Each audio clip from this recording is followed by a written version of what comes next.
Student, आज हम पढ़ेंगे क्लास 8 का साइंस का chapter 1 crop production and management, जिसमें बताया जाता है कैसे खेती बाड़ी की जाती है, फसल कैसे होती है, कौन सी फसलों के बारे में पूरी हमें जानकारी मिलती है इसमें। ठीक है, तो स्टार्ट करते हैं chapter. Paheli and Boojho went to their uncle's house during the summer vacation. Paheli और बूझो अपने अंकल के घर जाते हैं। कब? Summer vacation. जब उनका समर वैकेशन होता है तो वो क्या करते हैं, अपने अंकल के घर जाते हैं। Their uncle is a farmer, और उनके जो अंकल हैं वो क्या है, एक किसान है, फार्मर हैं। One day they saw some tools like khurpi, sickle, shovel, plough etcetera in the field. और वो कुछ सामान जैसे मैदान में रखी चीज़ें कुछ जैसे रखी थी, खुरपी, कुदाल, हल, जो खेत में यूज़ होते हैं, ऐसे हथियार कुछ वहाँ पे रखे हुए। तो वहाँ पे वो देखते हैं और उसके बाद पूछते हैं, आई वॉन्ट नो, मैं जानना चाहता हूँ, where and how we use this tool, कहाँ और कैसे हम इस हथियार को, इस औजार को हम कैसे यूज़ कर सकते हैं।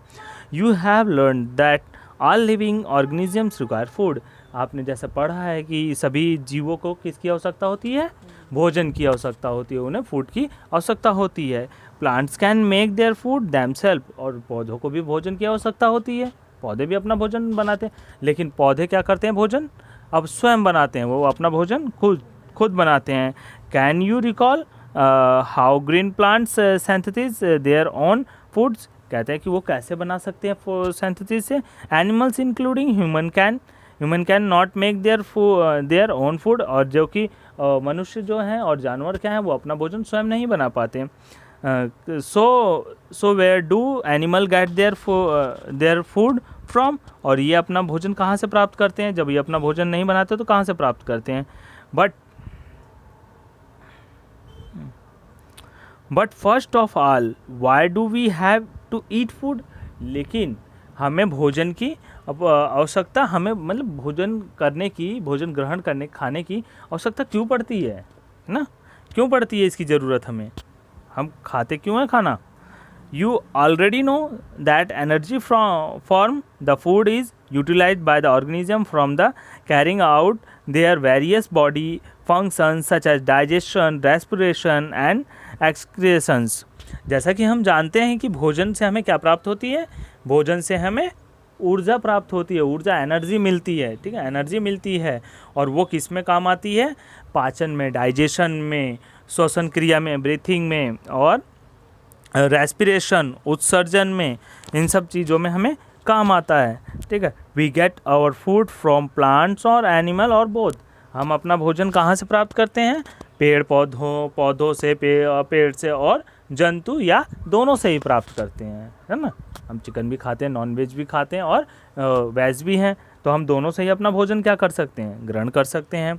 और कह रहा है कि बूझो फिर पूछता है, since we all need food, कह रहा है कि क्या हम सभी को भोजन की आवश्यकता होती है, सबको भोजन की आवश्यकता होती है या नहीं होती, होती है ना। तो how can we provide food to a large number of people in our country. अगर भोजन की आवश्यकता होती है तो हम अपने पूरे देश में इतने लोगों को कैसे भोजन देते हैं, कैसे मतलब उनके लिए उपलब्ध करा सकते हैं, कैसे प्रोवाइड करते हैं, इसके लिए आगे बढ़ते हैं।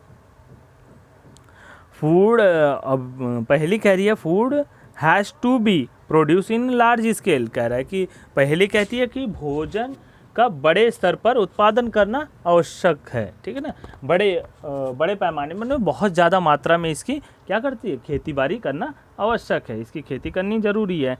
इन order to provide food for a large population. कह रहा है कि जो इसमें एक बहुत ज़्यादा जनसंख्या को भोजन देने के लिए इसका क्या किया जाता है, regular production, proper management and distribution is necessary. इसका सही ढंग से क्या किया जाता है, प्रबंध किया जाता है, इसकी व्यवस्था की जाती है, और इसको सप्लाई की जाती है, वितरण किया जाता है। ठीक है ना, डिस्ट्रीब्यूशन किया जाता है एक सही मात्रा में और सही समय पे। एग्रीकल्चर प्रैक्टिसेस, नेक्स्ट हेडिंग है एग्रीकल्चर प्रैक्टिसेस। टिल 10,000 BCE, मतलब ईसा पूर्व, बिफोर क्राइस्ट, जीसस क्राइस्ट, ठीक है ना, before Christ. People were nomadic, they were wandering in groups from the place to place in the search of food and shelter, वो रहने के लिए और भोजन की तलाश में इधर से उधर घूमते थे। आदिवासी समय में मनुष्य का पहले उसमें थे घुमंतु टाइप का, पहले भी आपने लास्ट क्लास में पढ़ा होगा हिस्ट्रीज में कि घुमंतु प्रजाति के लोग रहते थे। तो वो क्या करते थे, भोजन के लिए इधर उधर अपने भटका करते थे, भोजन की तलाश में भटकते थे, ठीक है। तो they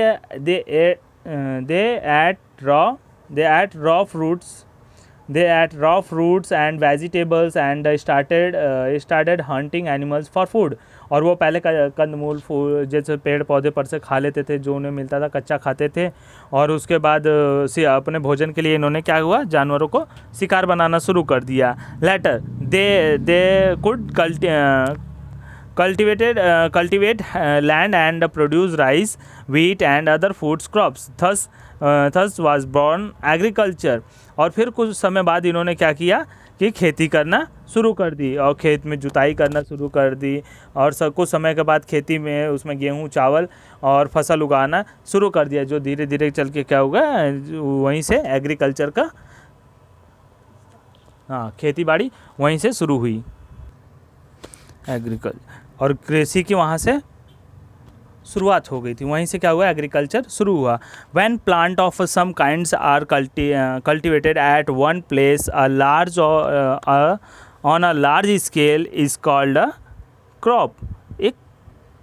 एक ही पौधा अगर बड़ी मात्रा में, बड़ी पैमाने पे, बड़ी जगह में अगर बोया जाता है तो उसे हम क्या कहते हैं, क्रॉप, फसल कहते हैं, ठीक है। इसको हाईलाइट कर लेना।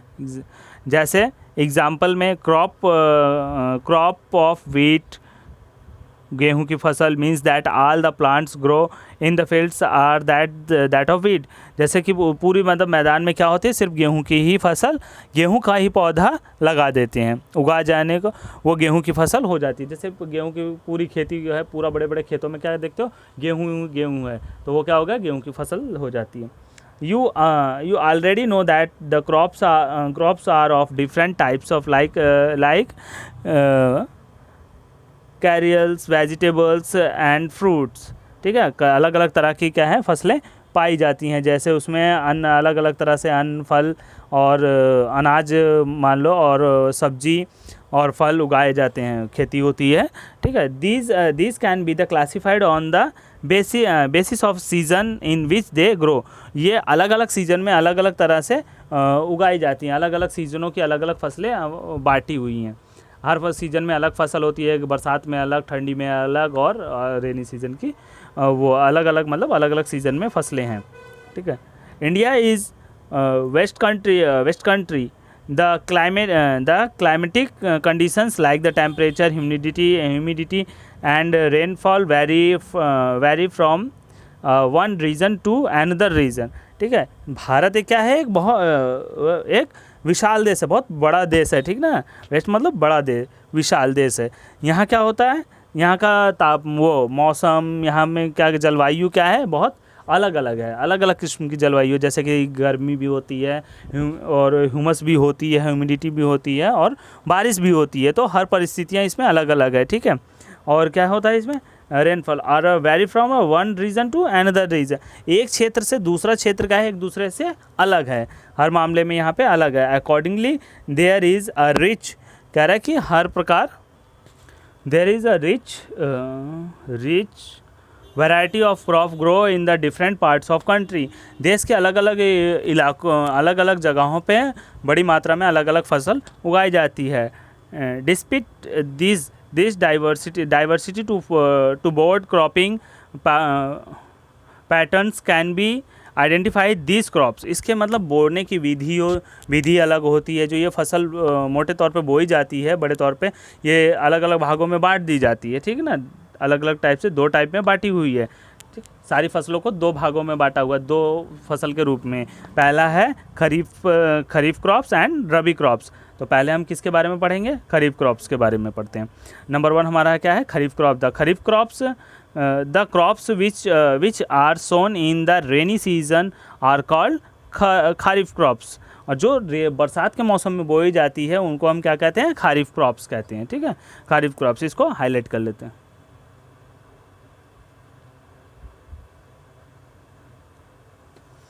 ठीक है, the rainy season in India is generally from June to September. Paddy maize and soybean groundnut and coconut are kharif crops. जैसा एग्जांपल में दिया गया है कि क्या क्या है, धान, मक्का, सोयाबीन, मूंगफली, कपास, ये सारे क्या हैं, कॉटन जो है, कपास, ये सारी खरीफ फसल में आती हैं। ये इसके एग्जांपल है, ये साथ के साथ अपने नोट्स में भी लिख लेना। ठीक है, इसको अच्छे से तैयार कर लेना, लर्न भी कर लेना। खरीफ क्रॉप्स ये सारा इसका, और ये कब से कब तक होती है, जून से सितंबर तक ये इसकी बुआई और कटाई हो जाती है। ठीक है, और इसके एग्जांपल दिए हुए हैं, पैडी मतलब धान। ठीक है ना। अब नेक्स्ट है रबी क्रॉप्स। रबी क्रॉप्स के बारे में पढ़ेंगे।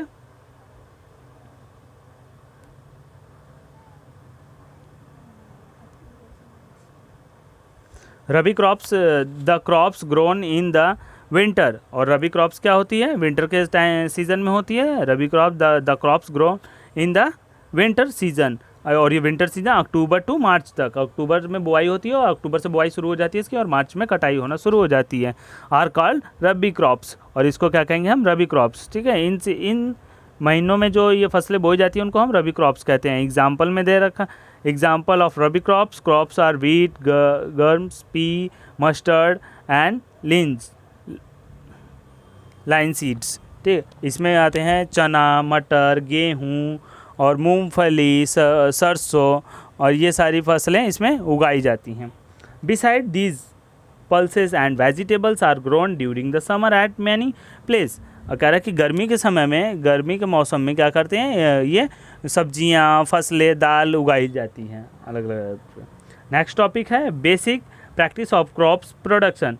कह रहा है कि जो फसल मतलब आधार उसका मतलब बेसिक क्या क्या चीज़ें हैं जो हमें मतलब मेन चीज़ में तैयार करनी होती है, खेती के लिए करना होता है, उसके बारे में पढ़ेंगे हम। वाई पैडी कैन, बुझो कह रहा है कि why paddy can not be the grown in the winter season. कह रहा है कि धान की खेती उसमें ठंड में क्यों नहीं हो सकती। बुझो पूछता है क्या हो सकती है ठंड में, क्यों, ऐसा क्या है, ठंड में क्यों नहीं हो सकती? क्योंकि वो उसमें उसको वो पोषक नहीं मिल पाएंगे। पोषक मीन्स पानी नहीं मिलेगा, क्योंकि धान की खेती में क्या होता है ज़्यादा पानी। धान को पानी की ज़्यादा ज़रूरत होती है, और वर्षा ठंड के मौसम में इतनी बारिश होती नहीं, इसलिए इसे रेनी सीजन में ही बोया जाता है। ठीक है, तो कहते हैं paddy require a lot of water. पहली कह रही है paddy require a lot of water, therefore it is grow only in rainy season. जिसके कारण में क्या है, जिस कारणवश वो सिर्फ रेनी सीजन में ही उगाई जाती है।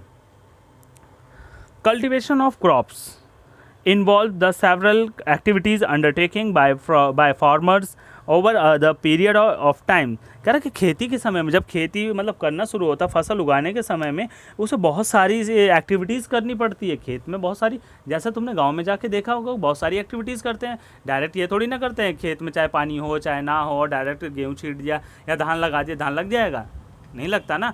उसके लिए पहले हमें क्या करना पड़ता है, खेत को तैयार करना पड़ता है, प्रिपरेशन करनी पड़ती है, जिसमें हम क्या करते हैं, कौन सी एक्टिविटी, जिससे खेत तैयार हो जाता है। खेत को हम अच्छे तरीके से तैयार कर लेते हैं। जब खेत अच्छे तरीके से तैयार हो जाते हैं, तो जैसा हमने देखा कि मतलब खेती करने से पहले हमें क्या करना पड़ता है, खेत को तैयार करना पड़ता है। उसमें कई एक्टिविटीज़ की जाती हैं, बहुत सारी एक्टिविटीज़ की जाती हैं।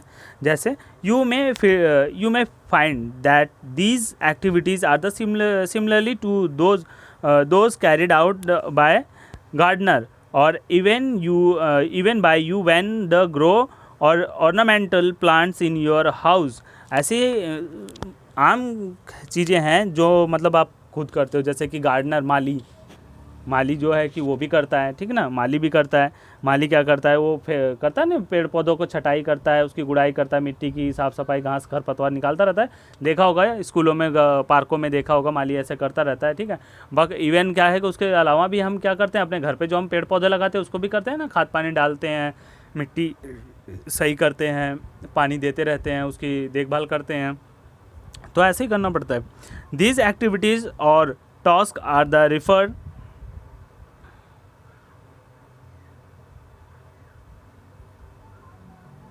referred to as agricultural practices which are listed below, ठीक है ना। और यही सारी एक्टिविटीज़ हमें क्या करनी पड़ती है, खेतों में करनी पड़ती है, जो ऐसी एक्टिविटीज़ हैं जो खेत मतलब इसमें फार्मिंग में करनी पड़ती है, खेती में, ठीक है। कृषि जब हम करते हैं, खेती करते हैं तो उसमें करनी पड़ती है, ठीक है। घर में जो बुजुर्ग होंगे वो पहले खेती करते थे, उनसे पूछोगे तो वो ये चीज़ें बताएंगे, जैसे कौन कौन सी एक्टिविटी है। सबसे पहले हमें क्या करना पड़ता है, कौन सी एक्टिविटी करेंगे सबसे पहले तो हमें क्या करना पड़ता है, कौन सी एक्टिविटी सबसे पहले हम करेंगे, प्रिपरेशन ऑफ सॉइल, मतलब मिट्टी तैयार करना। सबसे पहले हम खेत की मिट्टी तैयार करेंगे। मिट्टी किस तरीके से तैयार होगी, उस मिट्टी को तैयार किया जाएगा। सोइंग, दोबारा बुआई करेंगे। मिट्टी तैयार होने के बाद क्या करते हैं, हम उसको बुआई करते हैं, उसकी खेत में बुआई कर देंगे। और एडिंग मैन्योर एंड फर्टिलाइज़र्स, और उसमें हम खाद और उर्वरक डालेंगे खेत में, ताकि अच्छे से हमारी फसल हो सके, उसको पोषण मिल सके। और उसके बाद इरिगेशन मीन्स सिंचाई करेंगे, ठीक है। प्रोटेक्टिंग फ्रॉम वीड्स, और उसकी हम देखभाल करेंगे, खरपतवार से उसकी सुरक्षा करेंगे, जो फालतू के खरपतवार उसमें लग जाते हैं उसको निकालेंगे। और नेक्स्ट हार्वेस्टिंग, फिर उसकी फसल जब पक जाएगी तो उसकी कटाई करेंगे, नहीं तो बेकार हो जाएगा खेत में छोड़ देंगे तो। और फिर जब कटाई हो जाएगी तो उसको हर एक काम से निपटा के उसको हम क्या करेंगे, स्टोर कर लें, स्टोरेज, उसको कहीं सुरक्षित जगह रख देंगे, जिससे हम एक बार में इतना ज़्यादा तो हम यूज़ में नहीं ला सकते, या तो बेच सकते हैं, उसको फिर हम यूज़ में लाएंगे। तो ये सारे पॉइंट है हमारे पास, कितने पॉइंट है, 7 पॉइंट्स हैं। इनको हम एक एक करके बाकी आगे एक्सप्लेन करके हेडिंग में पढ़ेंगे। तो फर्स्ट पॉइंट हमारा क्या है, प्रिपरेशन ऑफ सॉइल, मतलब अब मिट्टी कैसे तैयार होती है उसके बारे में हम पढ़ते हैं। और जैसे तुमने देखा होगा गांव में देखा है ना कि किसने खेती देखी है करते हुए, तुम सब ने देखा है खेती, अपने अपने गांव गए हो। गांव में अगर जाओगे तो इस टाइम में अभी क्या हो रहा है कि धान की खेती के लिए खेत तैयार कर रहे हैं। धान की रुपाई शुरू होती है, ठीक है ना। धान की खेती अभी स्टार्ट हुई है, क्योंकि अभी जून जुलाई में क्या होता है, जुलाई स्टार्ट है तो खेती चल रही है, जुलाई के महीने में खेती होती है, ठीक। आगे हम पढ़ते हैं पॉइंट में, प्रिपरेशन ऑफ सॉइल, मिट्टी कैसे तैयार होती है उसके बारे में सारी इंफॉर्मेशन इसमें दी है।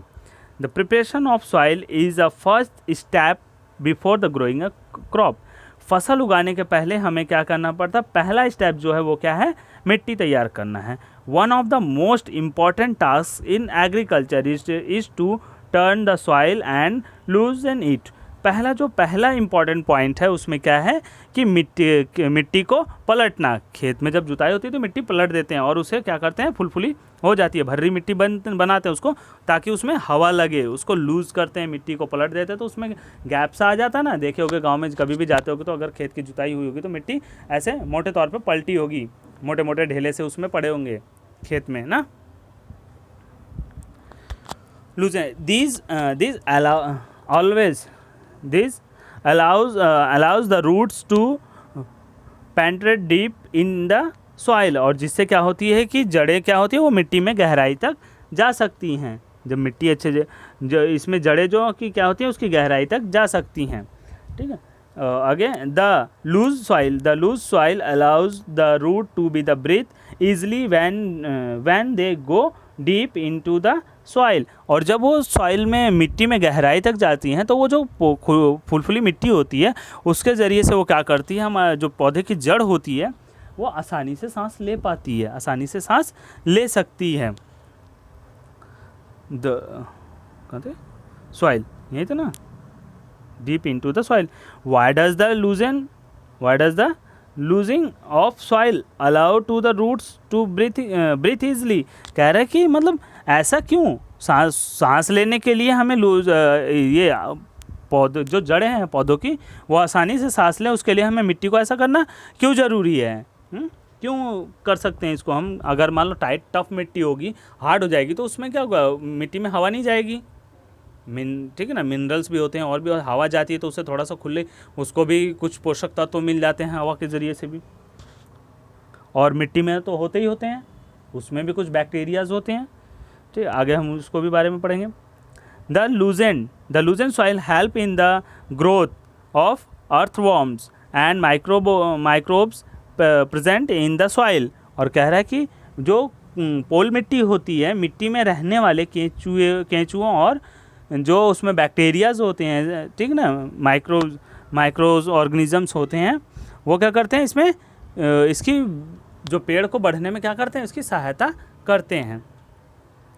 These organisms are friends of the farmer. और ये जो सूक्ष्म जीव होते हैं, ये क्या होते हैं, उसके किसान के मित्र होते हैं, फ्रेंड होते हैं, क्योंकि उसको हेल्प करते हैं प्लांट के लिए।